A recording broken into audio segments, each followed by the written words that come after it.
Hey, this is the Reef Beef podcast, and we talk like if we're at the lobby bar after a trade show. So if you're not happy with that kind of talk, this is not the podcast for you. We love you. We love you so much, but go watch Pen, Pineapple, Apple Pen, because that's more your style.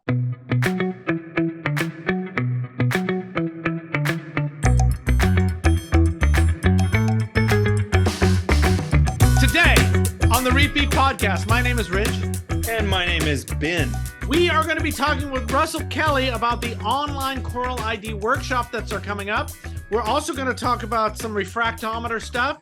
We're going to talk about Ben getting shocked. And we're going to talk about, I've got some fundamentalist things to discuss. And we'll probably talk about coral spawning, because what the hell else am I going to talk about?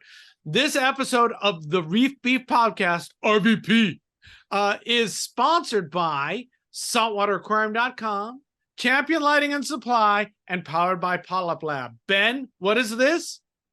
This is Reef Beef. Beef. How you doing, Ben? I'm doing good, man. How about you? I'm doing okay. I got nothing really to complain about. I got a headache. That's an aggressive okay. It's an aggressive okay. Yeah. I was so not okay for so long that it's really nice to kind of be okay. And I don't have any kids, so that's good.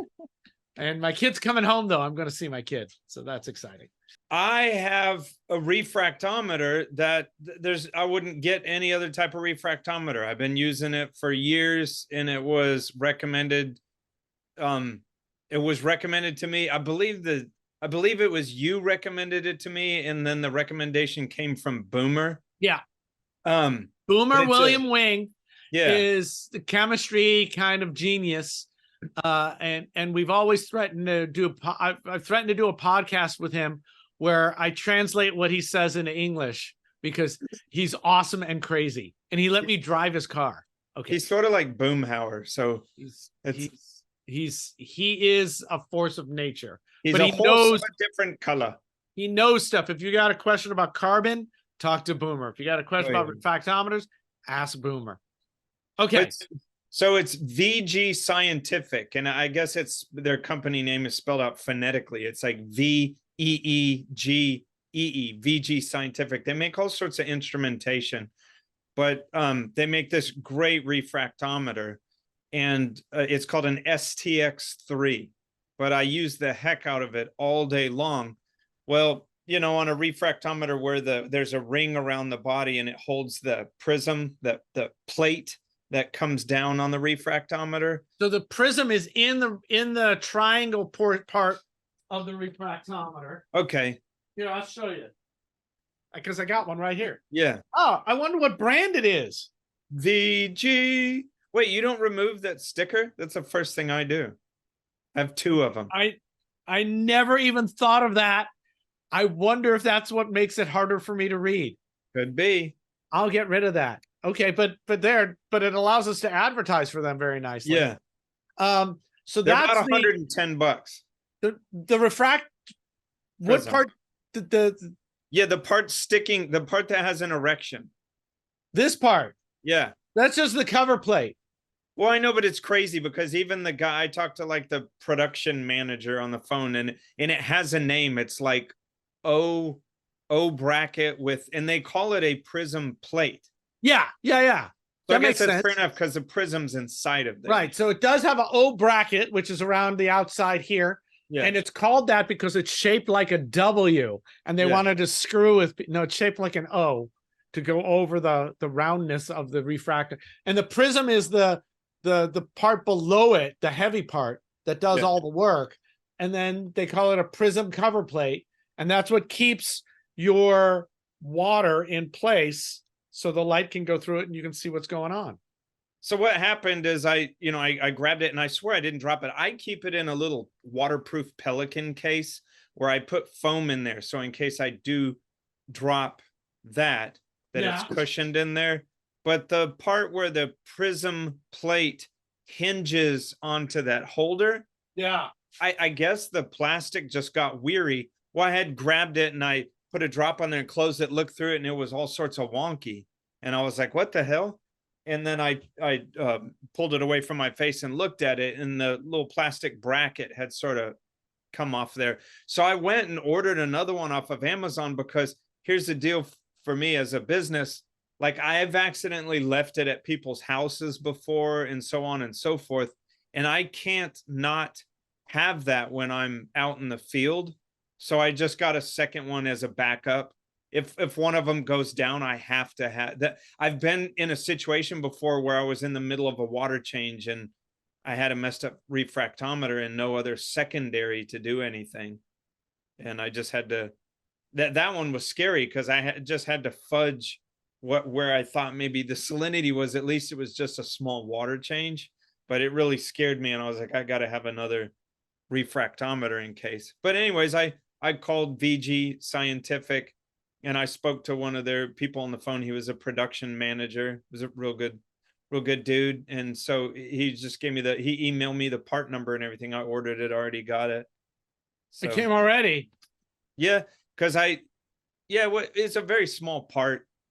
I usually order them just off of Amazon, because I don't have there's no wholesale channel that I get those through. So they're about $110 on Amazon. What? Yeah. Oh no, that's fine. I don't remember how much. Because I'm with you too. I usually have 2 of them on site, because you drop them in the tank or whatever, and then it's like, now I don't know what to do. Yeah. And by the way, taking the sticker off makes it much easier for me to read.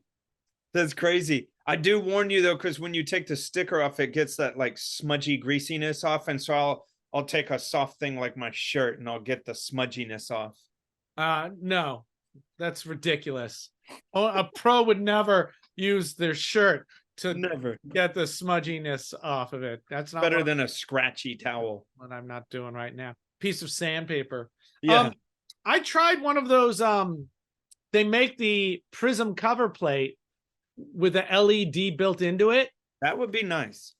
And I hated it. Really? It did not, it might be like anything else. It might just be that it's just not bright enough, and it's a good idea, and they have to do it cheap. And so it's just not great, but I was so unhappy with it. I think I threw it away. I don't think I have it anymore. But also be warned, because I saw that, like I had heard that BRS carries it, and also Todd from Champion said that he carried one, but then someone on our Discord warned me that it doesn't fit on all things. So did you try it on the VG? That's the only refracto I use. So Okay. yes, the O clamp seemed to work just fine. It seemed to line up and be flush. But I found that I could read it better if I just brought it under the light, Really? Okay. And now without the sticker, the Ben Johnson sticker removal method. Yeah. I didn't even know it was a sticker. The Ben Johnson method, this is totally being attributed to you. See, we learn new things from each other. It's so much easier. I can't even tell you how much easier. It must have been casting a shadow on yours. Yeah, or just cutting the amount of light that went through. Because I would have to go. I would always go to the same place with the same light, right? Which is good practice anyway. But now it seems like I could probably get away with more lights, because yeah. And I'm going to write down to order a VG. I used, God, man, I mean, in the course of a day, for me, one of the things that I stay tightest on, I stay tight on is salinity. And I use that thing all day long. Maybe we should do a show about it, because I'm very particular about how it's just so easy to calibrate. I calibrate it multiple times in a day. And there's a lot of thought process I have, because I don't just leave it in my house. So I have a lot of experience with using it out in the field. And there's all sorts of things. If it's too hot or too cold, you need to bring it into someone's house and let it sit for like 10, 15 minutes, because I've zeroed it at someone's house and then used it outside, like in the dead of summer. And I'm like, wait a minute, that doesn't look right. I'll bring it into their house and let it chill for like 10, 15 minutes, and then double check the water. So it's automatic ATC, automatic temperature compensation. But if it's cold outside and the refractometer is cold, or if it's hot outside and the refractometer is hot, it still comes off of that zero you just put it on. Well, if you've calibrated at a certain temperature and then you go to Texas and it's 20 degrees different, the ATC is going to be different for sure. Yeah. And we're not going to do another show on it because we're talking about it now. The way to do another show on it would be to plan that in the future, but we don't ever do that. He said, wink, wink. How do you calibrate it? Do you use DI water or do you use a standard? I bring a little water bottle. I just have it tucked in my truck. It has distilled water from the grocery store. Yeah. And then it comes with a little like pinch dropper. So there's two schools of thought, and the VG might be a little different because the VG is made. The reason why, if I'm remembering correctly, why this one, the STX3, is the one Boomer recommends is because it's made for salt water. It's not made for brines. It's made for what we do.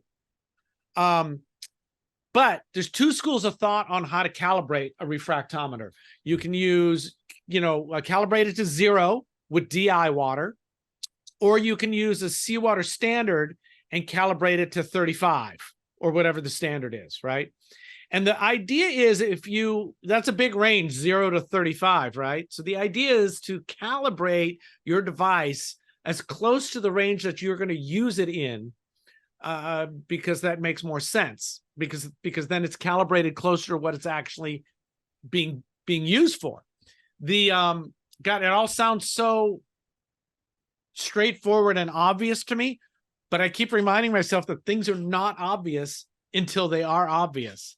So that's the same thing as calibrating your pH probe for either your calcium reactor or your tank. You're either using the 4 pH packet and the 7 for your calcium reactor, or if you have a probe that's in your tank, you're using the 7 and the 10.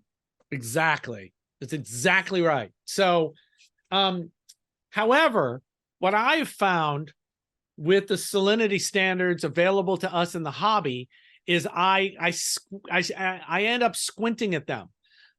First of all, I don't know what the quality control of them coming in is. Maybe it's great, maybe it's not. If I've left it open a crack, is it going to evaporate some and change the salinity inside? Richard, for mine, like, here in Texas, like I have a backpack that I carry my little things in, like refractometer and test kits, and so I can just put it on and go in a client. But what you just said about I'm not in love with the salinity refractometer solution, because I try to bring stuff in from my truck, like in the summer, but I don't always do that. So some things sit in my truck, and I've always been like, how did some not evaporate from there? How do I know, Yeah. So I'm down to, I went way down the salinity rabbit hole a couple years ago, and I have the Milwaukee and the VG and the Misco and the conductivity probes and graduated cylinders with and it's just everything needs to be calibrated anyway. And really the only way to calibrate a salinity standard that you can really trust is to make it yourself, right? Which I could do, but I'm not going to. So I'm back to doing the same thing you are. I use RO on it. And as long as, I'm not trying to get to 35, and we do in parts per thousand or PSU now. I'm not trying to get to 33.25 or anything stupid like that. I would want to know if it's between 33 and 34. And I just looked, it's a little low, but my tank has been chronically low lately. So I'm finding that it's just fine. And I'm sure that DI water is going to be 0. It just kind of is. Because there's nothing in it. But it's DI water, not RO water. It's different things, right? From distilled water is a little bit different than RO water. So just buy a gallon of distilled water and have it. And if it evaporates, not going to make a difference to your TDS. They're also on what is that thing called? Hey, Richard, saltwateraquarium.com is the place to get your things. What do we got for saltwateraquarium.com? Well, saltwateraquarium.com we like because they've been part of our podcast since the beginning, since before the beginning, right? Yeah. We like them because they ship stuff really quickly, and we like the people who work there. Ken and his grandfather, who he keeps in a box in the warehouse. And the reason they ship fast is because they've got like 3 different warehouses across the country. They've got a fun app that I'm pulling up right now that allows you to find things pretty quickly from the toilet or from your bed or from your bed toilet, if that's what you got. That's what I got. And they've got a lot of stuff. So if you're looking for stuff, you can get it there. They give you discounts too. Yeah, especially you get like repeat you repeat discounts, and if you are a military veteran, you get discounts. They got all kinds of discounts. You check out their page and they'll set you up. They've got videos by Lord Callahan. They've got you can text them and someone will text them back. I think people should go on a text jaunt with them and just text more beef to them and watch their heads explode. So check them out either on the app or through the World Wide Web, I think it's called. Wow. They should probably get that in the name of their business somehow. Probably. Yeah. Probably worldwideweb.saltwateraquarium.com would be a good URL to choose if I was them. Yeah, that's the one I would choose if I were them too. Yeah. But no one listens to us. We're just a couple of idiots who do this show. Yeah, so thanks to them, and check them out. And also you can see them at all the shows, at the big shows. They're usually there too. So go up and say hi. They're also on the, what is that thing called? I guess I could run just a couple minutes. I could run through, sort of how I approach it so I first drive up to a client's house, and the first thing I'll do is I'll have my refractometer. And if it's not too hot or too cold, if it's been fine in my truck, the first thing I do is I'll check the tank's salinity, because like all throughout the day, I've recalibrated it. And this tank should say 35 when I walk up to it. So I sort of judge what's going on, and sometimes maybe a tank will have skimmed out a bit in a large container and the salinity will have dropped. But I just want to see my initial reaction. And then, okay, then I'll go over to my truck, get the water, and be sure that it's still 0 on calibration. Okay, and then I clean it off again. But and this is where I get in my little nitpickiness. Like, you have to be careful, because when I use a nice soft cloth to clean that off, when you're dealing with 1 or 2 drops, like, I really want it to be, when I smear it with the cloth and clean it off with the cloth, like, I want there to be no moisture on that at all. Because if I'm only dealing with like a drop or 2, even a little bit of moisture is going to change the salinity on that 1 or 2 drop.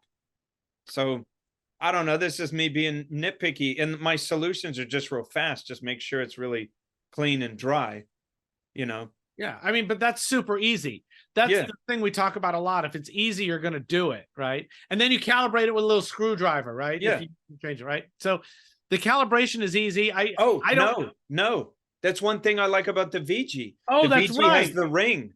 That's right. Oh, I always lock the ring down. Yeah, that's true. It does have a little lock. I keep mine a little loose. Yeah, it's got a set screw. But I since it stays in my house, and I think for most people, calibrate it once in a while. If you drop it, calibrate it. Also, it just takes a minute to calibrate it. But I don't think most people are going to have to do what professional for 50 years Ben does with it. Also, I put a lot of tank water on it. I do too. It's not 1 or 2 drops. I fill it. Yeah, I fill it. Actually, I wipe it. I fill it. I close it. I wipe it. I fill it. I close it. I wipe it. I fill it. I close it. And then I read it. I do it sometimes too. There's another nitpicky thing I do with the bulb, that comes with a little bulb pipette thing, a squeezy bulb. So maybe this is silly too, but like, because I've been using, maybe I got some RODI water with it or whatever. but or some old salt. So I'll take it with the new tank water. I'll get some tank water and I'll swish it even into the bulb and shake it out, and then get more with the bulb. You know, all these things just take a nanosecond. Yeah. I think most of them are probably unneeded, but I do the same thing. I just I rinse it. I just squeeze it and rinse it and squeeze it and rinse it and squeeze it and rinse it. Right in the boom, boom, boom, boom, boom. Yeah. Oh, that's cool, man. I like refractometers. I think it's funny that I'm back to refractometers, and then I use the conductivity probes just to kind of keep an eye on everything. My Misco quit working. I need to send it in. It just threw me an error, said there's some sort of calculation error. Yeah. And I was like, damn. Yeah, I like the Misco very much, but I'm thinking that it's overkill nowadays. But you know, we all change and go back. And I did buy a Tropic Marin, one of those fancy large floating hydrometers, in case. I haven't really used it yet, to be honest. But what I was going to do is when I'm not working on the weekend, I was just going to double check where my VG was at and see if it jived with the. Well, the thing is, we assume that the floating hydrometer is calibrated correctly, but it may not be. Ugh. So I again, it's comparing testing methods will make you insane. It just will. They almost never add up. They get close enough, and that makes me happy. This new thing I'm testing, I tested it against the Hawk and I tested it against the Hannah, and it was in the same ballpark for me, and I was happy. You're just being a cock tease about that thing. I am so being a tease about that. I'm pretty excited about it. Whether it ends up being practical for people, maybe not in the long run, but for a while, yeah, this is a good piece of kit. But I can't tell you about it until I'm given permission. But I got 2 new temp probes for the spawning thing going on here. And by the way, I just love having this vat of water that's oscillating all day. I just look in here and the water's going up and down like a wave, and it just makes me happy. How are you making it do that? With the top one is with a gyre pump, okay, and the bottom one is with a little J-bow. Oh, okay. I came in with like 8 different pumps I had laying around to see if I could make it happen. Yeah. And I was able to. So I'm very happy that I didn't have to buy more stuff. Cool. That I bought 2 temp probes, and I put them on the they're also on the, what is that thing called? It goes between the apex and the heater, the Inkbird controller. Oh, okay. Yeah. And I realized that I want these kind of to be right. I don't want them. I want them to match what's going on in the other tanks. So I use my my good NIST thermometer, my calibrated thermometer, and I checked them all, and I calibrated them all, which I almost never do. What is your good NIST thermometer? Because I bought one that I thought was cool, and then people told me it wasn't cool. Well, this is the whole thing with all of that. You can only trust. Oh, the Hannah. God, yeah, it's the Hannah. Okay. Right? Is that what you got? No, I got this thing years ago from BRS that was like a little, like in a needle in a sheath, and it was all. So I got caught in some marketing. I think it was bullcrap, and it was Boomer that private messaged me and say, "Hey, that's not what you think it is." Yeah. So this one it's got NIST certification.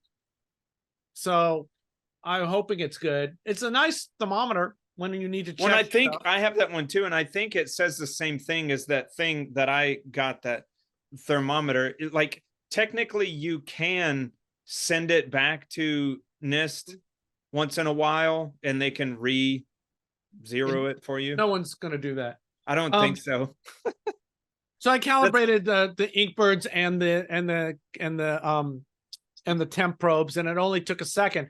It's really that's a really nice one, because you just you tell it what the difference is. So it was funny. The temp probes were 2 degrees off from the Inkbird. Huh. That's enough to make me uncomfortable. Yeah, and the temp probes are the ones I care about. So I calibrated the temp probes to this thermometer, and then I made the Inkbirds match the other ones. And the Inkbird does have a calibration function. Sure. Yeah. You just tell it by how much you want it to add or subtract. The Inkbirds are actually really straightforward devices, so they're kind of nice. I do sort of like on the newer Inkbird where it has the 2 temperature probes, and it can have an error function if the reading is different between them. Yeah, It's that's just more nice. data. Yeah, and it's just more things. Yeah, More things. I don't know.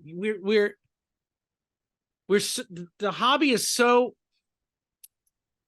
I don't want to do too philosophical rants today. yeah. But our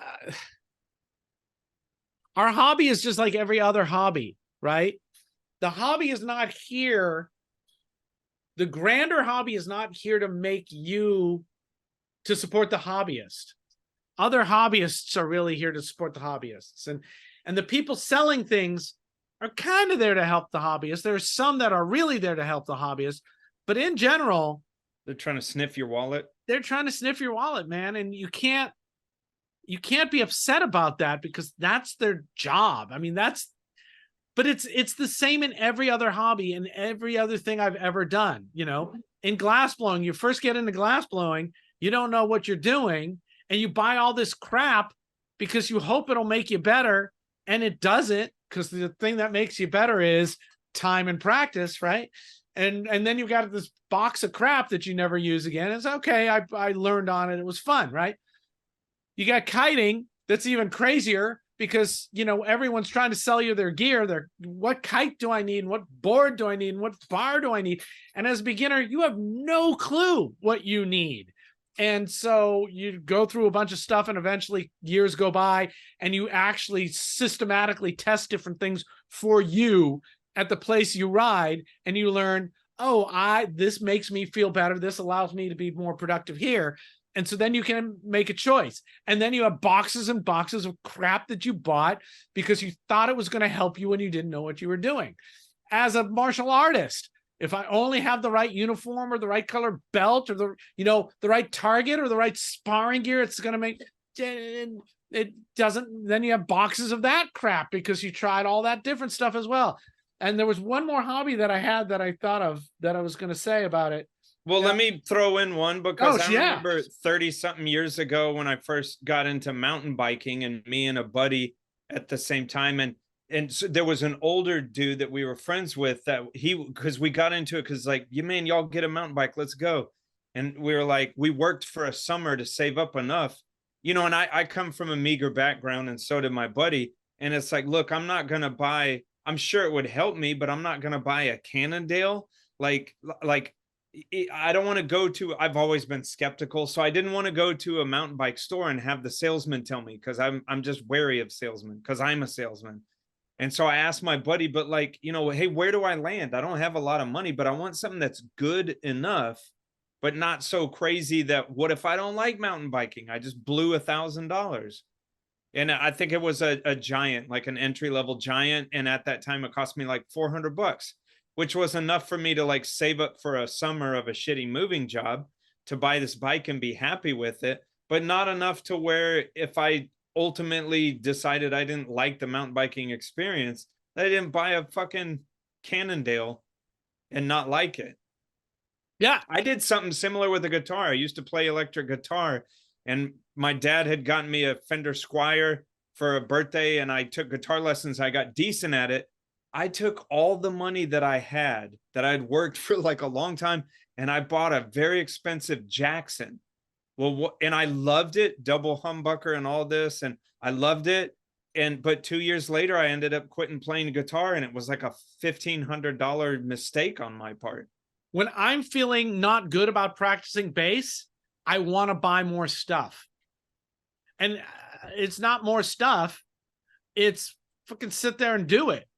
Right. So I think this is not the philosophical rant I was going on, but this is the one we're doing today. We'll do the other one another time. I think when you're starting, all your stuff is not going to be the stuff you're going to keep. It just isn't. You don't know enough. And if you really want to be good at the thing, you got to learn on some stuff, and then take what you've learned, and then with that information, buy new stuff that you're going to like. or start from scratch even, so, the first kites you buy, you're not going to, and boards you buy, be a little mellow because you're not going to buy a ton of them. You're not going to use them. You're not going to use them forever. And that's so much humanity. Like, yes. again, me coming from a meager background, like I never could have the good stuff. I had to just, but we think the good stuff is going to make it. And it doesn't. It doesn't. I have a kite that is too good for me. And nobody will buy it because it's too good for almost everybody. It's too finicky and it needs a lot of input. It needs to be put in the right place with a lot of wind. It's not for me. So that Jackson guitar was a fit. I brought it to my next guitar lesson and my guitar teacher was like, fuck, that's a better guitar than I have. Yeah. And I felt cool, but then later I thought about it and I was like, why do I have a better guitar than my guitar teacher? That is not, I wasn't having delusions of becoming a pro guitarist. Right. But you do, because that's being human, right? Yeah. So I think it gets weirder with reefing, because when you set up a reef tank, it's supposed to exist over time. So that's why, I mean, we're back to this. People, when you start, get a 10, 20, 30 gallon tank that you're going to learn on and learn a bunch of stuff. Learn how to plumb, learn what you like in flow, what you like in lighting, what you like in skimmers, how a sump works, to figure all that stuff out, and then either just keep that tank and be happy, or then do your big ass tank, right? This jump to the best, it's why we see so many people flame out and have such a bad time. I have a quick story time about this. Love it. So this was several years ago. I get a phone call. The dude lives pretty far away. I wasn't happy about that, but he got all this gear and he wanted me to set it up for him. It was a big payday for me because it was like a day's worth of work. So I was like, okay. And this was enough years ago to where it wasn't necessarily iPhones, because I hate to say this, but what happens when you call me, like I'll Google your house, the address you gave me. And I'm just, I don't mean anything bad by this, but if it's like a trailer park, I'm going to think like, why do you have a $20,000 aquarium in a trailer park? It just, I got to be careful with my time. So anyways, I drive out and it's in far South Houston. As a matter of fact, it's in like the bayous and stuff. And I get out there and it is like, it's a trailer park. And so I'm like, what the hell? And I took a buddy with me and we're like, what the hell? So we go in there and I meet the guy. It's a trashy place. It was a double wide trailer, not even a nice one, a really bad one. And I was very confused. I was like, where's this stuff that you got? And he goes, oh, come here. So it turns out he's a commercial welder that makes a lot of money and is almost never at home. Yeah. He had gone on to forums. And again, this was like 10 years ago or more. He had gone onto the forums and said, hey, people, I got a lot of money. I want a reef tank. I never had a reef tank before. Tell me all the best equipment that I should buy. We go in this room in a crappy double wide trailer. He literally had the best stuff you could buy, from the tank to the stand to the sterilizer, Pentair UV. He had, what was it at the time? We were still in halide time. So he had double-ended halides. He had a Vertex. You remember that German company used to exist? Vertex, this big RODI unit that was like self-flushing and all this stuff. And Bubble King skimmer and Starfire glass aquarium. Everything. He literally just went off of what he said on the forum was, what's the best substrate? What's the best rock? What's the best aquarium? What's the best sump? He had an MRC sump. What's the best pumps? What's the best skimmer? Everything. And so I've spent all day long putting this together, and then when it came to maintenance, I was like, I'm not going to come out here in maintenance. He lived an hour and a half away from me. And I was like, that's just not happening. But I always wondered, this dude knew nothing, he didn't even know what pH was. He knew nothing about it. And I remember that night I left and I got paid and I left and everything. But I was like, the tank is going to be shit because I don't care that you bought a Lamborghini Murcielago. You don't even know how to drive it. It doesn't matter. So it depends on what you want, right? I always hear people talking about that the hobby is too expensive. And it's like, yeah, if you keep buying stuff, you don't know what it does, or you don't know if you care about it or Or not. tilting at every windmill, buying every thing that there is out there. Do I need GFO? I got GFO. Do I need the right. refugium? I got this. Do I need that? And then you're just doing some weird hodgepodge philosophy without any real through line. And that's not helpful either. And then you want to change midstream, but you can't because you've invested so much already. It's so difficult. So it seems so counterintuitive, but I think the advice I'm trying to give is know that you're throwing your initial money away. Know that this is not your tank forever. This is your tank to see if you want a tank. So come in soft. Right. So that's the kind of, or understand that you're coming in hard, but that's your choice to come in hard, right? No one's ripping you off. They're just selling you what you tell them you want. And why wouldn't they do that? Yeah. So I think the people that find our podcast want to be good reefers for the long haul. And the way to be a good reefer for a long haul is have a bunch of little tanks to start with and play around with them until you can decide what you want. I mean, I had tanks for 20 years before the tank in the living room. And the tank that I had at the old house before we moved was this crazy, I learned so much with all the stuff I added to the tank and built myself and added to, and it was like, I know what I don't want to do now. And I know what I do want to do now. And it's been there for 20 years. So I had tons of fun on my $400 mountain bike. Exactly. The gear doesn't make you. The gear can help you if you know how to use the gear. Right. Man, if you do this for years and years, you gain the wisdom, whatever that means. But if you put the wisdom together with gear, woo. Yeah. That's right. Victor Wooten, a bassist, I was just reading a story about him that they were at some bass camp and they were like, get up and play, and he was like, I don't have my bass. And they're like, here, they pulled one off the wall, a sales rack. He's like, okay. And he just doesn't warm up with it. He just rips because he's that good. Yeah. Right. So who cares what pump I have? Not that I'm the Victor Wooten of reef keeping. That's you. You can make the pump work because you understand what the pump does. You understand different pumps do different things. They're also on the, what is that thing called? PolypLab.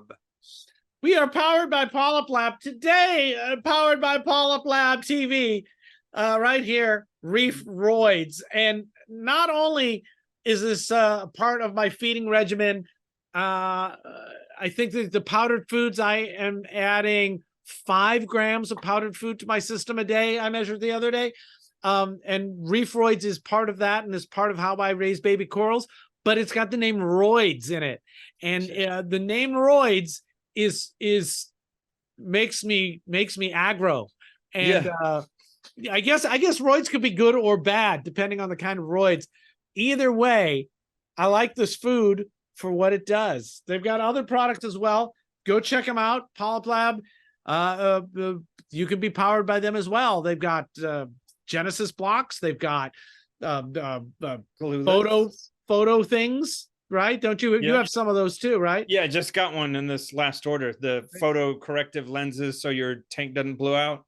And they've got They've got super glue grenades. So check them out wherever good stuff is sold. Powered by PolypLab. PolypLab. They're also on the, what is that thing called? So Russell, tell us who you are and what you do. I'm a Coral ID bod. I'm a science communicator who has a special interest in corals and coral identification. And basically, I'm a guy who couldn't use Corals of the World because it was arranged from A to Z and impossible to access. And so I invented a reverse engineered thing called the Coral Finder, which a lot of people in the aquarium scene use. But it's a shape or texture searchable tool that allows you to teach yourself Coral ID because you can search for things that you can see and you can learn. Whereas I had great respect for Corals of the World and Charlie Vernon, but I couldn't use the tool to learn. Yeah. And so I invented that, and now we do workshops on that front, and to train people, but not so much to train people, but to show people that they can train themselves, they can learn themselves. Right. I have the first version up on my shelf. The plastic one. Yeah. I took it underwater with me, and it had a big slate on it, right? So you could write your notes on it and stuff. And it was pretty great. I enjoyed it very much. And the new one, I'm hoping to be able to take your workshops. We'll get to that in a second. I'm sorry, I didn't mean to interrupt you, Ben. What were you saying? No, it's okay. We had an earlier episode. I can't think of which one it was off the top of my head, but we had Russell on an earlier episode. And since that time, we run a Discord, which is an online thing, and we have a community on there, and we call the people that are part of our community, we call them beefers. We had several beefers that went on to take the course. And man, I tell you what, and it's funny, they're still in our community, and there's a distinct difference. Anytime someone's like, hey, what is this? And those same people that I know took that course, they're just Johnny on the spot with naming it. That was episode 76, if anybody wants to go back and look at that. Okay. Well, that's interesting. And thanks for that feedback, because the reason we do this is really to empower people, because you've got all this human energy, which the aquarium scene is just like one of those passion hobbies that's just driven by people who are, love what they do, and they love the tinkering aspect of it as well. But it's so frustrating when there isn't an easy to use or a good tool or good information, so that the energy you throw at something rewards you. And I hate it for the longest time with Coral ID. I would throw energy at it, but I'd never seem to get anywhere. And so this is what, BYO guides stands for Be Your Own Guide. And these tools are designed to be visually driven and accessible by interest and inquiry, by something like a shape or a texture or a form. It's not A to Z, and it's not Latin, it's not terminology. Basically, you can rock up to a coral and you can interrogate it, interview it by what it looks like. And that's a learning loop. And you might go back to things like Corals of the World because you've got your starting point from the Coral Finder. Or you might go to other online sources now, things like iNaturalist or the Marine Species website. But the thing is, they are still A to Z, but at least you've got a name to go into the A to Z with, and that you can have that formal learning to back up what the Coral Finder can do for you, which is get you into the right ballpark. Yeah. So the workshops you've got coming up are November 23rd through the 26th of 2023 and January 19th through the 22nd, 2024. And you sign up at byoguides.com, right? And we'll put up a thing here with a QR code. And I'm hoping to be able to take one of these this time. It's in the middle of my spawning, so it gets really hard for me to have the energy to be there. They're great. It's 4-hour sessions, right? Yeah. So, yeah. I mean, it's a bit of a Coral ID party rather than a Coral ID workshop. Right? Okay. It's very interactive, and because it is done by Zoom, occasionally, a lot of people turn their screens off, and so on. But occasionally people do leave their screens on, or they forget to turn them off, and you realize that people are sitting there having beers and enjoying themselves. So Coral ID party, it works for me. Yeah. Oh, let's call it that from now on. And so I understand what I use it for in the field, but for the hobby. This hobby, it seems like it'd be really great to take to the store with you, or when you're looking at pictures of coral online and you want to know what they actually are, because the IDs and the selling can be so bad. And and you alluded to it, but you start from either shape or color or texture, right? Yeah.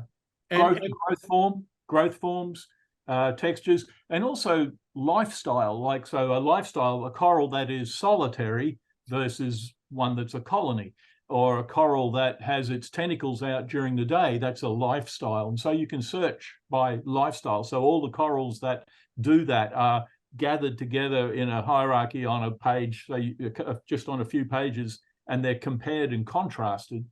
And there's a system in the Coral Finder which is text is in bold, and it has little superscript numbers that refer to arrows on the photos.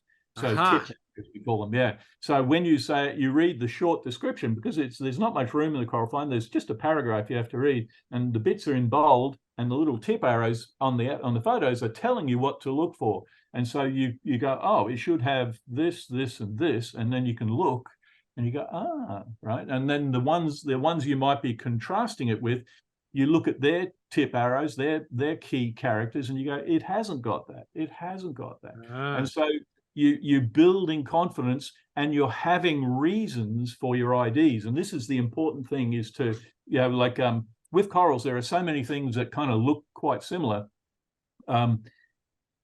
It's easy to shoot from the hip and say, oh, it looks like that. It's, pick a name. But in reality, when you look more closely, you'll find that there are subtle differences between these things. And the way to learn the subtle differences is to actually have a reason to go and check for the key characters. And the Coral Finder brings all the things that look the same together onto the same page, and it points out their key characters so you can compare and contrast them. But it's all done in plain language. So there's only 10 terms that you have to learn. So there's 10 simple terms. One of them is mouth, so it's not that hard. And the whole conversation you have with the Coral Finder is as plain language as it can be. Well, it's going to be user friendly. Yeah.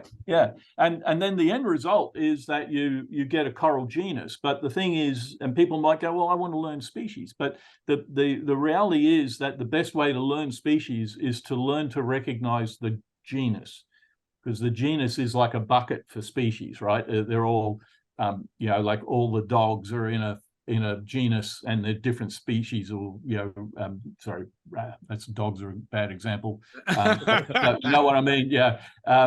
You've got a bunch of species, but they all share certain characters, which is what makes them part of a genus. Well, what the Coral Finder does is it shows you those unique characters that they all share. And when you learn that, you will begin to see the species.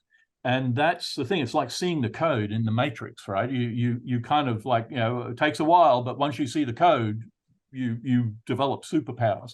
And that's the important thing, is to have reasons for your IDs. And when you've got reasons, you can have a conversation with your friends, and you can say, I think it's this because X, Y, Z, as opposed to, nah, it's equinophilia.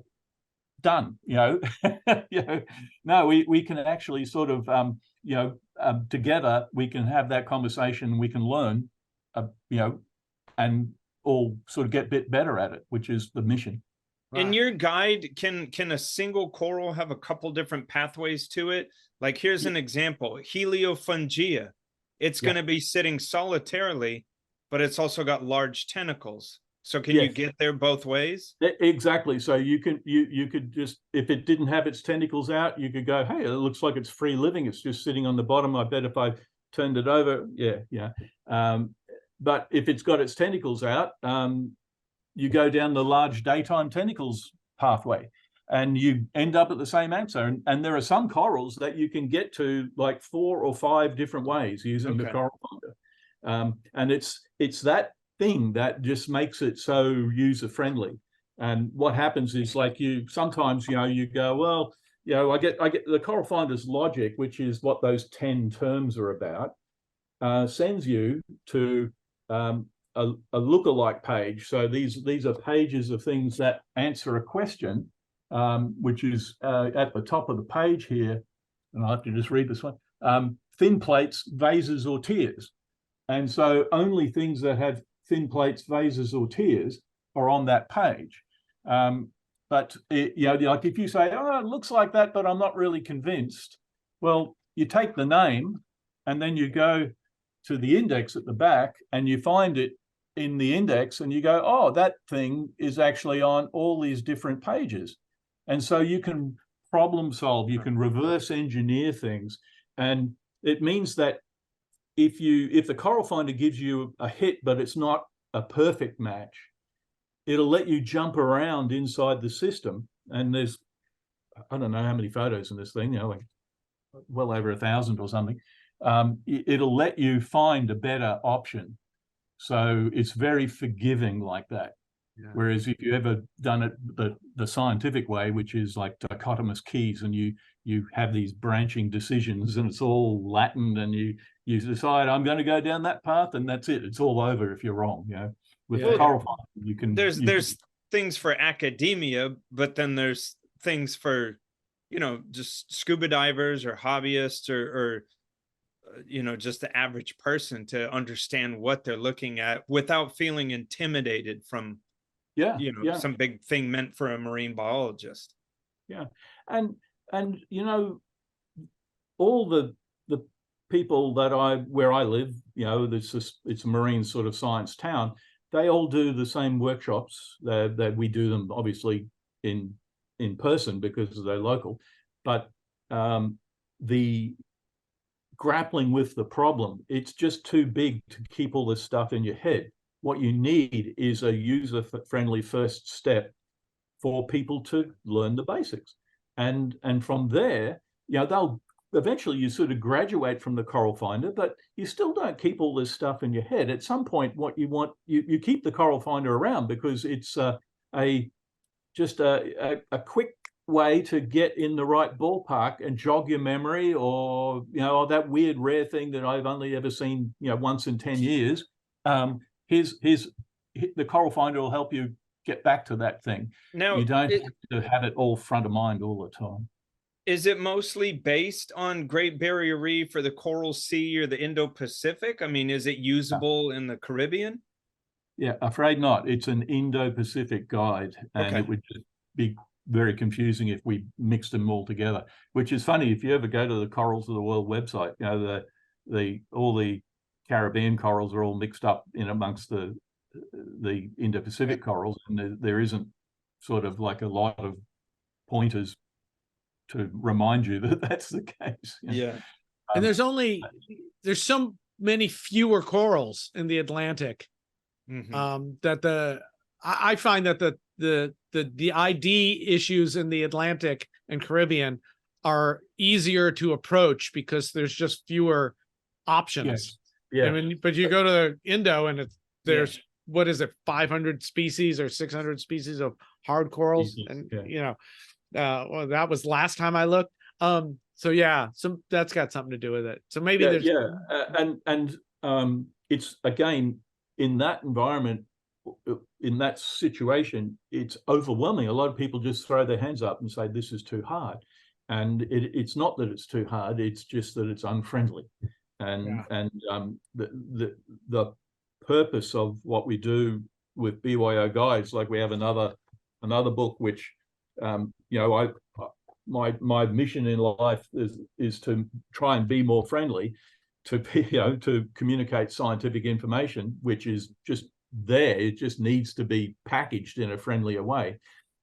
We did our first workshop in Fiji and just realized instantly that people haven't all grown up watching David Attenborough documentaries. They don't all know what corals are from their point of view. A lot of people thought corals were rocks, and so we had to develop a new tool, which was a thing called the Group Finder, but now we call it the Reef Finder, and it lets you search.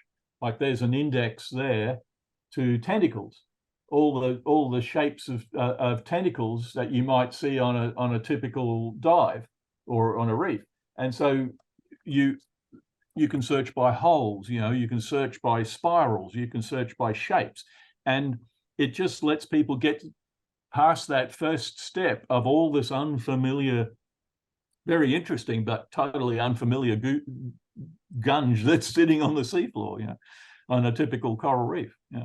And both those are available at byoguides.com, right? Yes. Yeah, and you can use them without the workshop if you can't. Well, that's the whole point. That's what they're designed for. With because people often come to, you know, I do get a lot of people coming to the workshops who have a need, you know, like they're it could be students who are doing, you know, marine biology, but it's often other people like everything from coral collectors who have to abide by regulations, customs and CITES people, you know, who are, you know, dealing with import regulations, people in the supply chain, the aquarium supply chain, wholesalers, retailers, vacationers. A lot of these people, sorry, say again. Vacationers. Oh well, just everyone from recreational aquarists all the way through to people who just are passionate naturalists who just want to know what it is they're looking at, and they don't have to be scuba people, and like I say, like, you know, you can be looking through glass, and the glass might be vertical looking into your tank, or you can be looking down through a face mask in a shallow, you know, snorkeling sort of situation. But you know, what sets the really good people apart from the people who are not quite as good is just a eyesight, really.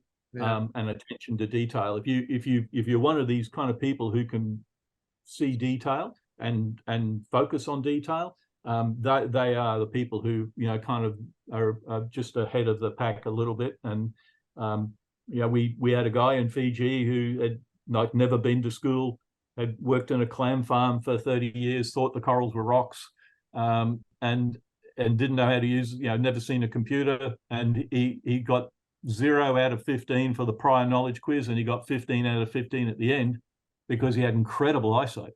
You know, he just could see the detail, he could see the patterns, and so that's the only sort of advantage.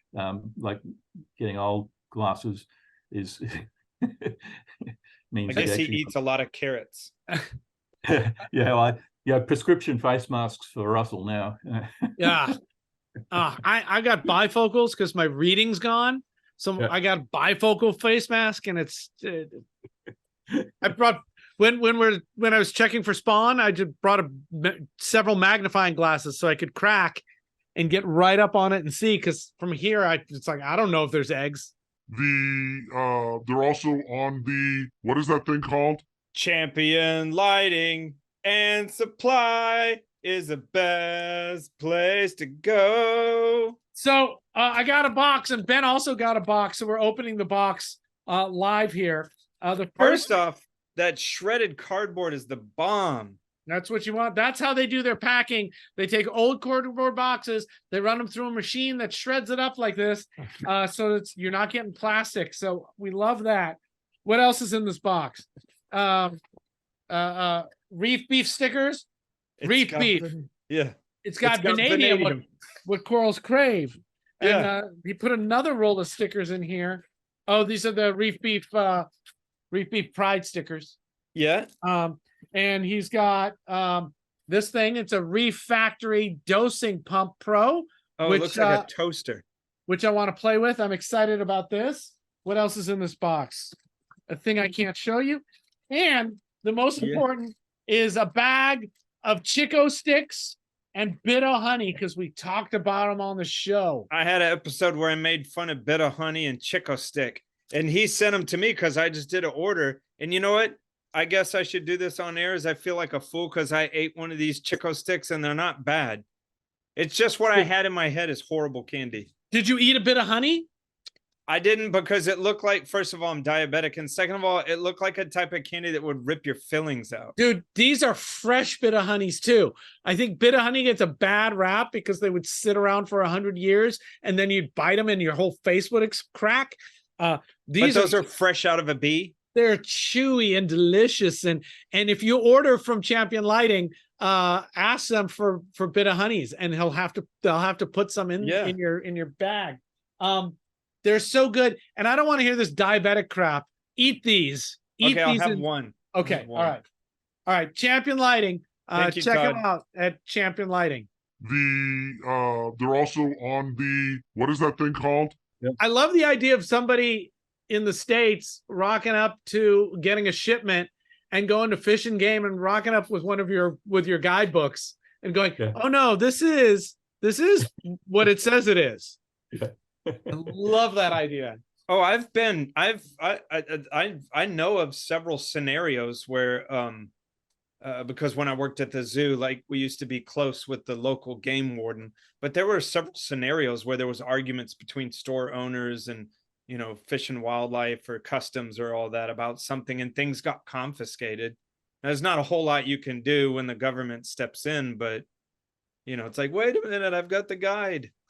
Yeah. But if they get hell-bent on something and confiscate part of your order, you know, it gets a little bit complicated because you know how government stuff is so slow, right? And the science has moved on.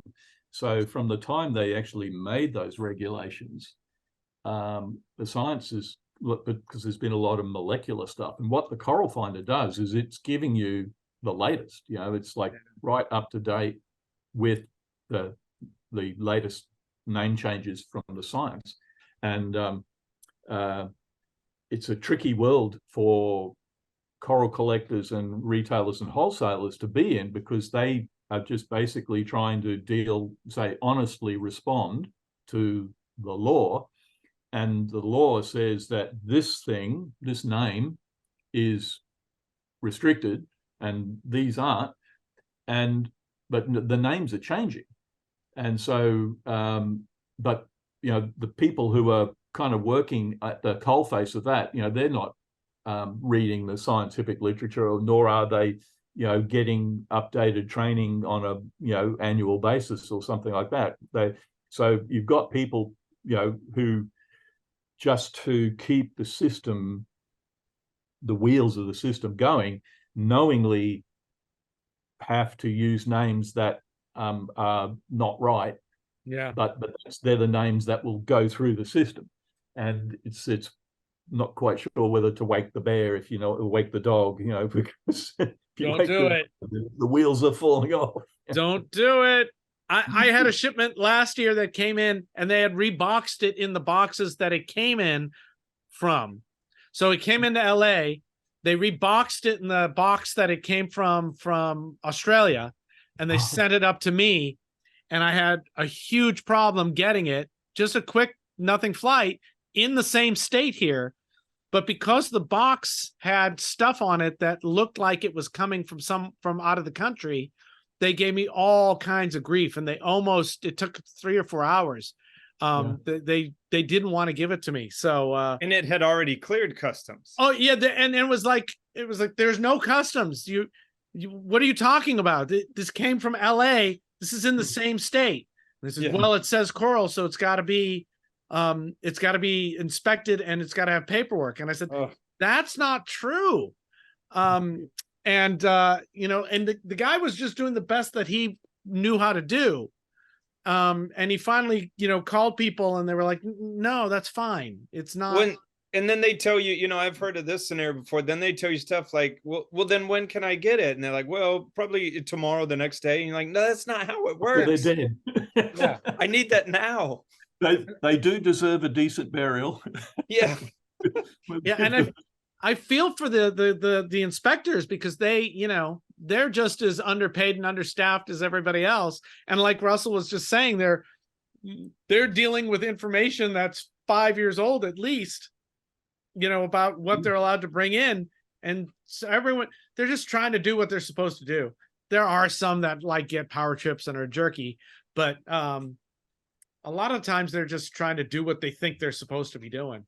Yeah, and you know, sometimes, you know, may not be corals necessarily, but you know, like escapees or things that become a pest, and you know, or could bring in, you know, cause damage to crops or whatever like that. So they do have this kind of weight of responsibility on them in other ways, and so you can understand why they think, well, A, it's my job if I get the call wrong, and B, I don't want to do the wrong thing. So they kind of err conservatively, but then like often they know very little about what they're actually looking at. So, but in Australia is way more stringent on that than the United States is, correct?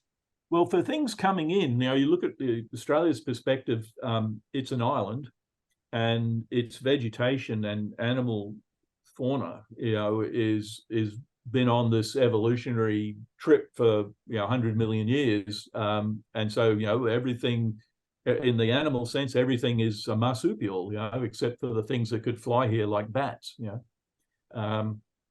So these things are easily outcompeted by pests like cats and dogs. So we have a very high extinction rate of all these fascinating little critters that were happy dopey little marsupial mice, and like you think of every size of mammal you have in the US or in Europe, there's a marsupial equivalent, and cats just love them.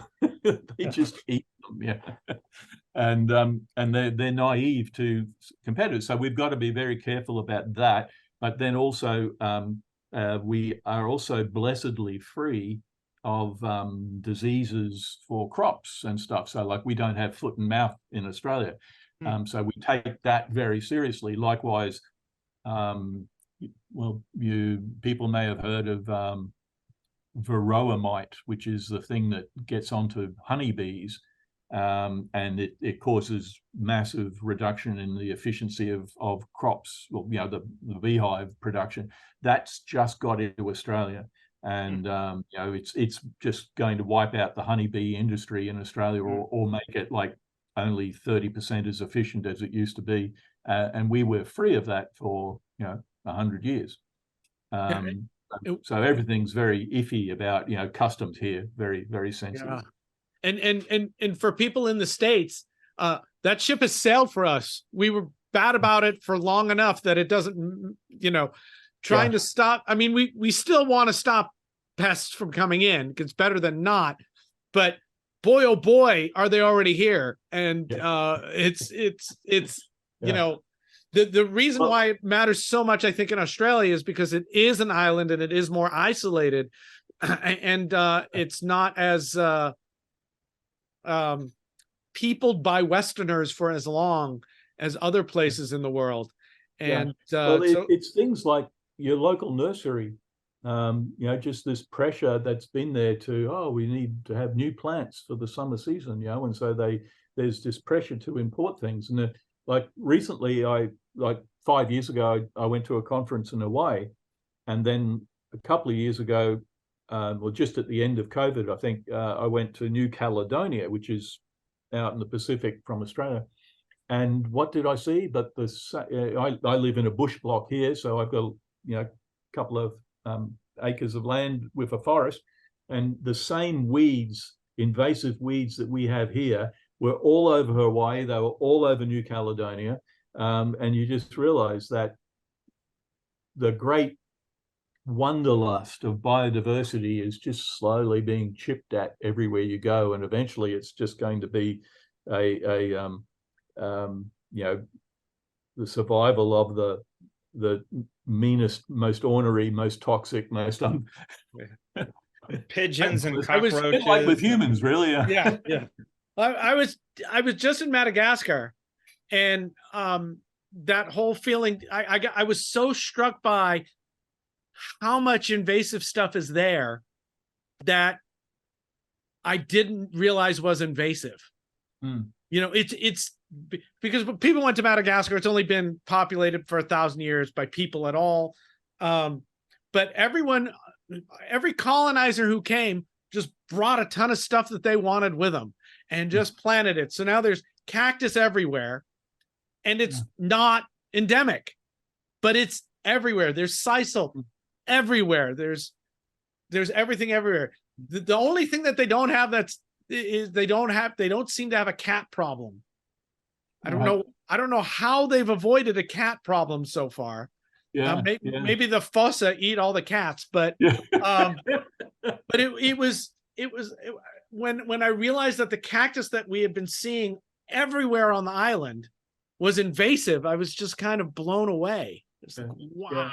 It's heartbreaking, actually. You know, like I'm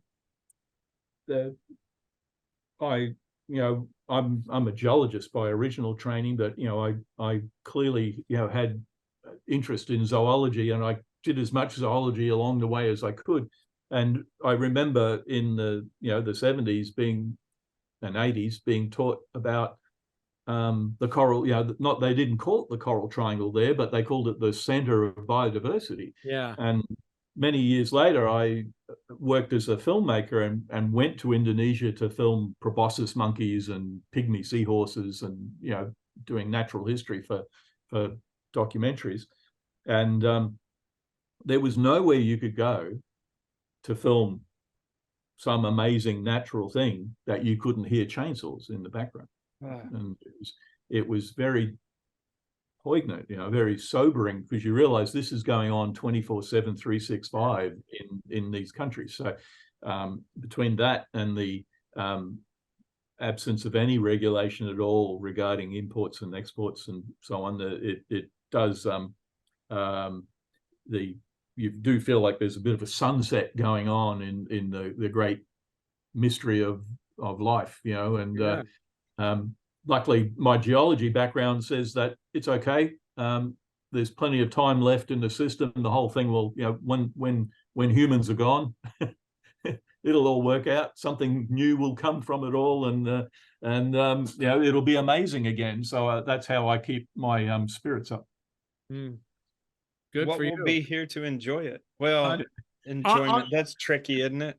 On that note, because we've got you here, what's the state of the Great Barrier Reef this year? We're going into summer, right?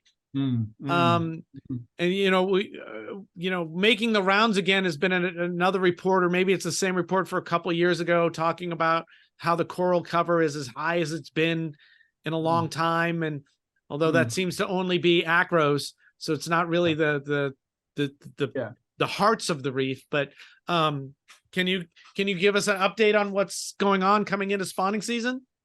All I know is everyone is very twitchy. The science people are very twitchy because they look forward using the weather modeling that we have our own weather, the Bureau of Meteorology in Australia, but they also work very closely with NOAA. And NOAA, has been, they've got satellite and oceanographic sensors, and they are also using that to ground truth their models. And they're looking at the warm water coming across in the El Nino year. So there's these two big climate drivers, El Nino and La Nina cycles. We in Australia have just come out of 3 very wet summers, which is our La Nina season, and all the instrumental signals are saying you're going to have El Nino. And about, was it several months ago, the Caribbean cooked, and people here were just going, what? And they're looking at the records, and your temperatures were like degrees above the average. They weren't like, oh, it's a record by a little bit. It was scary. And then people have been looking at that tongue of water coming across, and if it gets over to our part of the world, we're going to have a very severe, on the land, we get droughts. So like the farmers here are already selling all their cattle and sheep because they know it's coming. And crops, the outputs of crops are all diminished, and that will usually translate to big pools of hot water against the coast and bleaching in the Great Barrier Reef. So back to your comment that the coral cover is high.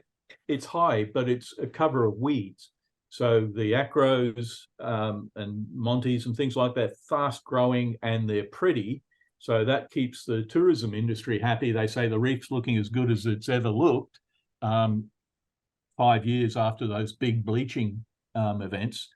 But what you're looking at is like a flush of weeds And the more competitive corals, the massive corals, the ones that have that fighting, muscle in, sting your way to sort of dominance sort of thing, they push the fast-growing acros out of the road eventually.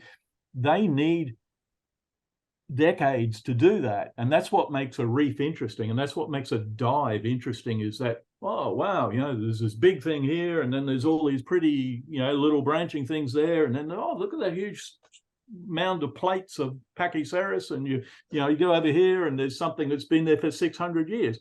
That is that heterogeneity. That's that visual interest of a great dive or a great aquarium, is to have that, mix it up, and what we have at the moment is just the weeds.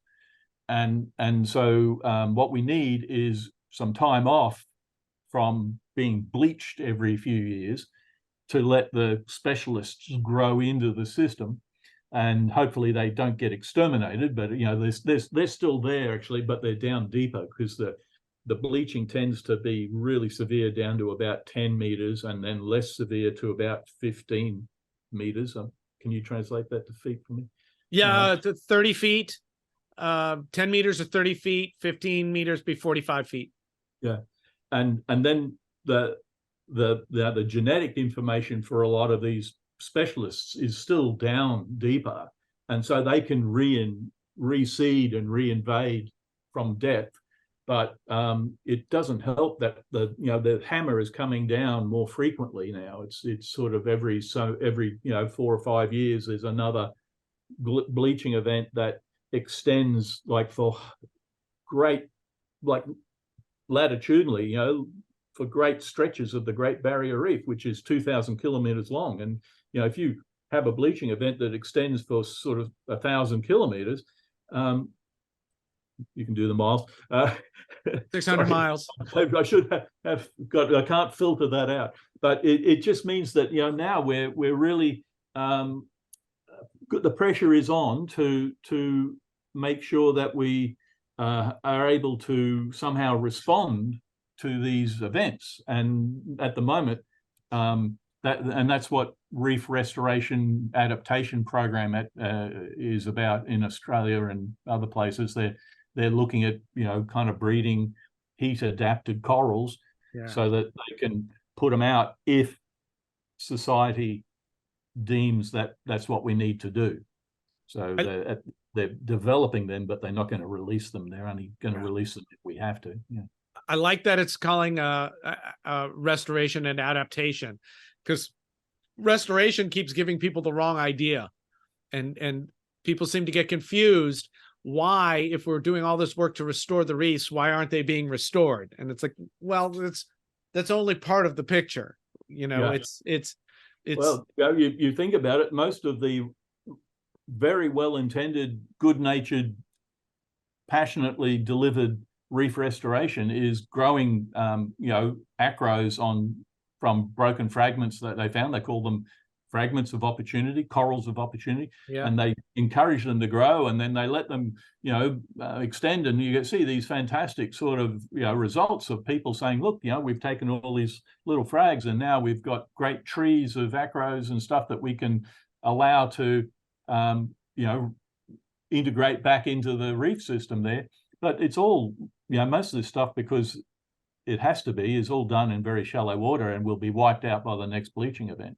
Yeah. So, and I think, wasn't that to some degree the case in the Caribbean, where people had done like all of this conservation work on rare and endangered Caribbean corals, and there was panic. Yeah, some of the nurseries, which are 2 or 3 miles offshore and have been safe from many of the heating events in the past, they emergency, within a week or two, moved them to even deeper water. They went, we got to get them out of here because the temperature spiked so high.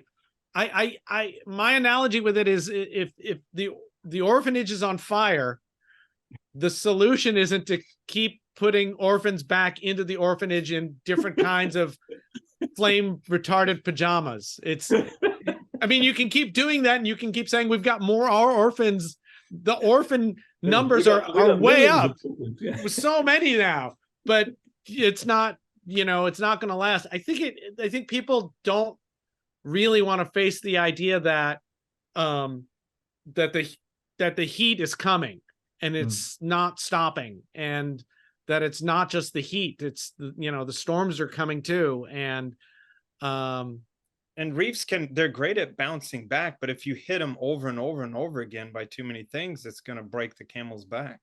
Yeah, and we get crown of thorns here. We get coral disease here as well. So it's death by 1,000 cuts in that sense. Like the system has a certain stress threshold that is constantly being upped, and things are being kind of backed into corners, and that's when weirdness happens, when that there's these weird compounding things, because I know that I mean, look at the name of the Great Barrier Reef. I mean, part of what reefs do is when there's hurricanes, calm down the water motion around it. And if we if we have reefs die out, meanwhile we're in global climate change, and hurricanes have become more frequent and more powerful, and then you lose the reefs. It's like I'm smiling, but it's nothing it's no laughing matter. It's I guess gallows humor.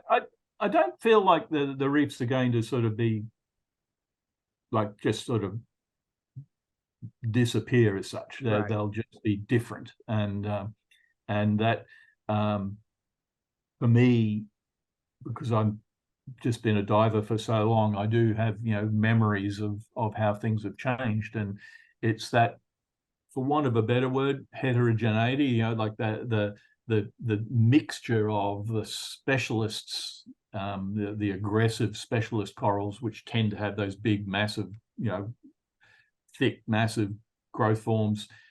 The mix up with those, with the fast-growing branching and plating species, and the fact that every now and then it all gets reset by a hurricane or a cyclone and gets pushed around. That's what encourages the magic. This sort of like, wow, that's weird. How did it all get to be like that? Well, it got to be like that by this weird mixture of chance, larvae raining from the plankton since forever and forevermore, and then the ecology, the competitive interactions, and in large parts of the tropics we have these big storms which shake it all up every now and then. But if any of that kind of gets out of balance, like we're just cooking the corals too often, or we're increasing the frequency and strength of the disturbances like storms, or in some cases we seem to be influencing the frequency of an extent of things like crown of thorns infestations. When all of that, it does, you've got more disturbances more often, perhaps even more severe, and what's going to happen is that balance, that thing that we knew and understood, is going to shift through time, and what we don't understand is how it's going to change. And we've kind of seen it in the Caribbean already, with the diadema die-off and the overfishing of herbivore fish, parrotfish, and things like that. And then, 90% of the hard coral cover, 95% in the last 50 years is gone. And the reef has phase changed. It's now, mostly a Gorgonian reefs. So we see it happening, but we see it slowly. Just add lionfish. Just add lionfish. They'll take care of everything. This is crazy to equate it to this, but like I'm thinking of not like I take that well care of my lawn, but like, so here in Texas, St. Augustine grass. So the thinking of when you dive down the rabbit hole of like, how do I take better care of this grass so my lawn looks neat, which whatever. But, there's things like cinch bugs and these webworms, and then grubs can mess it up. And then this, but it's funny. So the talk is that like you keep your lawn healthy as possible, fertilized, watered, you trim it higher. And if you're doing those things, then some of these things like cinch bugs and the sod webworms and all this stuff, they don't have that big of an impact. Now, if you get your grass in poor health that never gets fertilized, all this stuff, then it gets way more impacted by these cinch bugs and the sod webworms and all this stuff, and can just beat your lawn into a muddy, scraggly mess.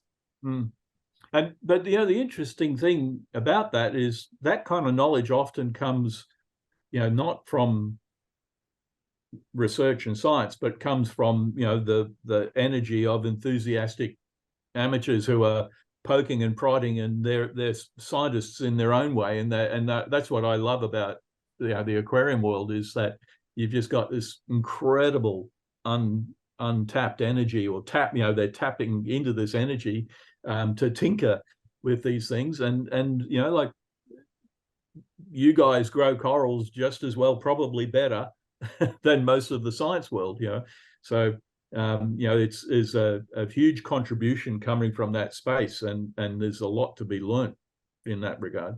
That's pretty much why I'm spawning at home. Yeah, because we need to do it, because we can move along faster than science can in practical senses, because we don't have to justify everything the same way. Well, they're waiting for grants and fighting for money. This is dumb. I don't want to do this. This is so much time and effort, but it's getting approvals. It's getting easier. Somebody was saying, I had a video about the spawn that I did last year, and somebody was saying, well, that's great, but no one's ever going to do that. That's just, you're crazy. That's hard. It's like, that's what people said about clownfish. It's all it takes is us throwing energy at it over and over again to figure out how to do it easier. That's what they told the Wright brothers. They did. They said, you guys can't spawn coral, you Wright brothers. Yes. Do you want some more leg room with that? Yeah. Yeah, right.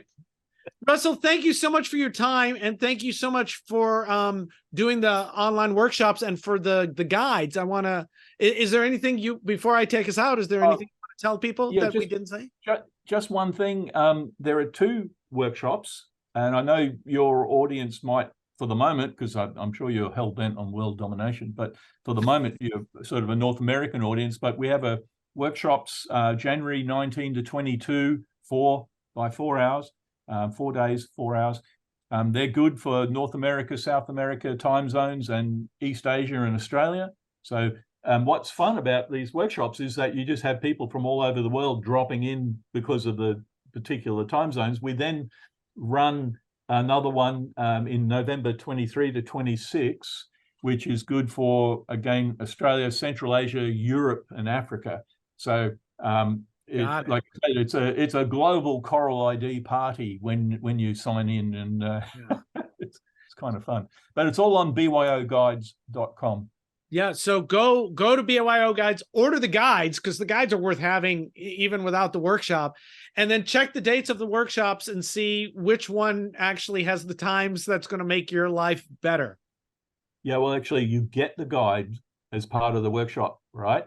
So do go and buy guides, please, to help with the what we call Rust projects here. We've got to pay for them somehow, but there is a expiry date for registration. So the European Central Asia time zone, the cutoff date is November 8th, and for registration, and the January 1922 North American time zone cutoff date is January 4. That's because we have to print the books. You get not just a Coral Finder, but you also get the Coral Finder Workshop Manual, which actually has oodles of explanatory stuff that is kind of take home, teach yourself goodies that I've put together to support the workshop. And you get that printed and sent to you in advance. And so we need to have a bit of lead time before the workshops. Got it. So go check it out at byoguides.com. And hopefully Ben and I will be in the workshop this time. Cool. And Russell, thank you so much for everything. And again, everyone wants to be better at this. And if you don't know what you're looking at in your tank, it's a little hard to give it what it needs. So this is a great way to get that information that everyone has always wanted forever in the hobby. And here's a really nice, digestible, practical, useful way to get it. So check it out. In the future, maybe I'll come back. We'll talk about the octocoral finder, because what I'm working on now is the coral finder, but for soft corals, whips, fans, and sea pens. And it's a labor of love that's going to take another year or so before it arrives at a draft. But I'd be interested to get feedback from you guys about how interested people are in those things and how many people are actually keeping them in tanks. That's great. More and more people are keeping those. So that's great. And would definitely love to have you back on when that happens. So thank you. Cool. We want to thank Russell Kelley for being here and giving us some information about his workshops. We want to thank Ben Johnson for being Ben Johnson. We want to thank Rich Ross for having a stupid Frankenstein head. And we want to thank our sponsors, saltwateraquarium.com. Who else, Ben? PolypLab and Champion Lighting Supply. Thank you, everyone. We'll see you next time.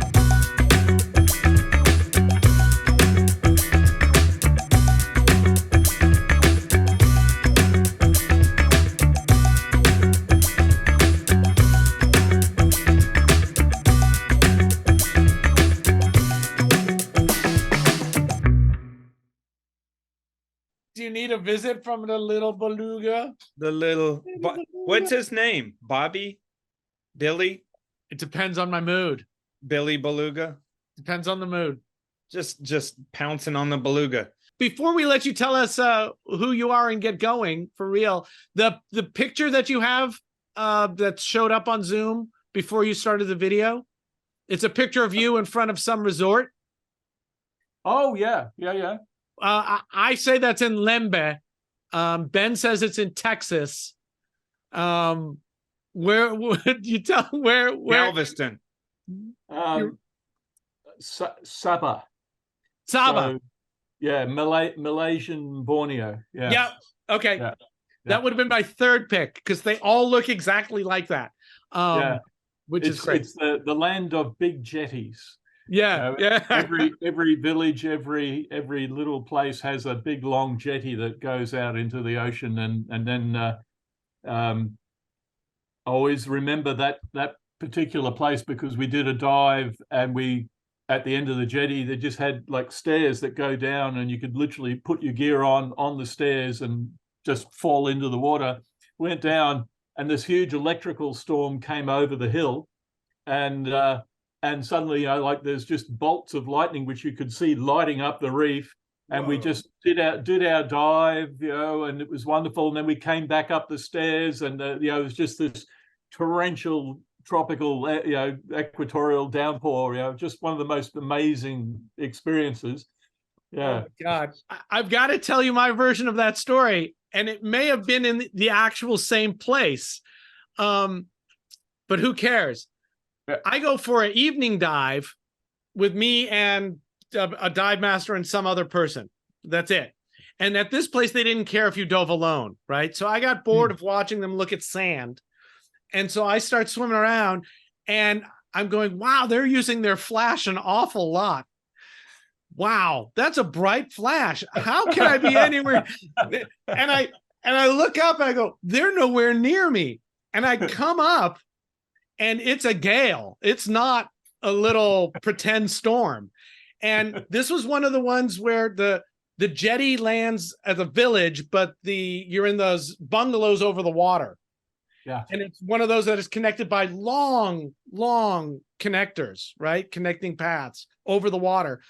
And so I take off my gear and I stay in my wetsuit, and I'm walking, getting blown around like crazy. All the plants are blown over. I get to like the little lodge, and I'm in my wetsuit, and they're putting plastic on the TVs or whatever is in there. And they offer me an umbrella, and I just go, really? I'm in a wetsuit. And then I walk down, and my wife and 3-year-old kid are very upset at me because they were worried that I was dead. But it was, thank you for, I have not thought of that story. So I appreciate you letting me tell it to you, bouncing off your story. Hey, let me ask you guys a question. It's great to just be in the deep tropics sometimes where, like it's just warm, and you can dive in a singlet and you just don't think about diving. It's just like breathing. You can just get in the water and do it. So. Beautiful. Yeah, Ben? Let me ask you all a question as a someone who hasn't been able to get to go scuba diving much, but like, you know, if you're fishing in a boat and a storm blows up, you want to quit doing that and not be subjected to the lightning. Does lightning do anything to you if you're scuba diving in the water?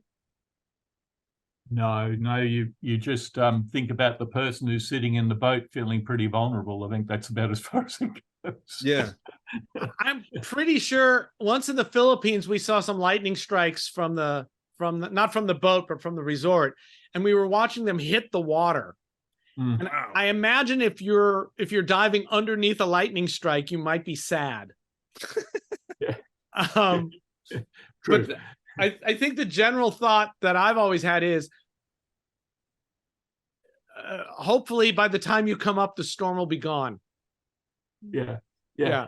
That's right. You sort of you can always maybe if you feel like sitting in, say, like an aluminium boat, an aluminium dinghy or something like that, you know, you do feel terribly vulnerable, and you feel even worse if you're on a yacht with a mast that goes up into the air. You know? But you can always just sort of go, I'll just stay in the water and hope that the boat is a better target than the diver, although the diver's got a great big metal thing on the back. I have been on a couple of dives where they recall us. So the boat captain has decided the storm that is coming is bad and get on the boat now. And they usually rev the engines a whole lot because you can't not hear that. And then they just take off. But yes, and there was a time when boats used to anchor next to the reef, and they would feel very vulnerable if the wind changed and the boat had to swing towards it. They're on a lee shore. But these days, most boats stand off and just sort of have a plan, and you know your plan is to go that way, and an hour later they just go looking for your bubbles, but they stay away from the reef anyway. So, you know, we don't anchor on the reef like we used to sort of 30 years ago. Just because of the damage that the anchor does. Yeah, and like the whole dive industry has got on board with promoting better dive practice. So, you know, like your buoyancy is really important, that you're not kicking corals at that end when you're looking at taking photos of them at this end. So there's a lot of emphasis now on good dive technique, and that extends to what you do with the boat as well. Now, look, we're putting the cart before the horse. We need to reintroduce Russell again. Years ago, when podcasting was just sort of, you know, taking off, a bunch of people I knew kind of were interested in I think we called it Reef Freaks or something like that. That's great. It was just like, you didn't have to be an actress, you didn't have to be a scientist, but you could be. And as long as you were a coral nerd, it was about anything about reefs in general. But, you know, of course, we never did it. But because back then it was the whole kind of recording locally stuff. I don't know what you use, but, you know, the getting that quality sound locally and making people commit over time to doing it. Part. Like you're building an audience here, and I can see it's a lot of work. But I really just show up. I kind of like, because no one really taps into the divers. Yeah. You know, like aquarists, naturalists, divers, sort of science. They're all coral passionate, reef passionate peoples. So, you know, I'm very happy to come along and talk very generally about reefs, corals, life, the universe, and everything. It'd be fun. Let me get my box, Dan. Get your box. It's your rich in a box. I know the order. I was chastised. It's your rich in a box.